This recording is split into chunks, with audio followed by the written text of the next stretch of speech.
Today is going to be a good day. And why is that? Well, because, hold on here. Yeah. Oh. I'm going to be participating in my first race. And well, this race is not actually on the road, but it's actually off-road on this freaking adventure bike. I'll be riding in the Biltwell 100. Yes, that's 100 miles of a desert race on a giant, heavy adventure bike. I don't know what I'm thinking, but at least it looks cool. I mean, I'm such a poser, but it's so cool. I'm beyond excited. But I need to get this bike ready for the race, and there's a few upgrades that I need to do. But before we get to that, let's give this thing a bath.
So now we are finally done. And well, what did we do?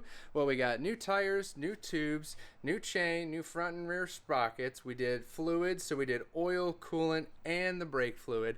And well, we added some stickers. Like, here we go. I think that looks pretty cool. And I started pulling off things like the mirrors, a few other pieces on the bars. I also took the lights off the front. So we're ready to go. And these are Moto Z Desert HT tires. So they're pretty darn aggressive. I wouldn't want to ride on the street with them. Like, they are super, super knobby. But for this off-road race, I think it's going to be good. Well, I guess stay tuned, because next week we're going to be racing this thing. So this is the Biltwell 100 miles off-road of, well, California, Mojave, or I don't know what desert actually. Either way, desert racing, and I don't know how this one's gonna go. I'm hoping the bike does just fine. I'm worried about suspension because, well, I don't have much travel, and I'm also worried that it's a 505-pound motorcycle that I'm racing in the desert, because clearly I race in the desert all the time. So stay tuned for that, and we'll at least get a good laugh out of it. But until next time, remember to keep riding.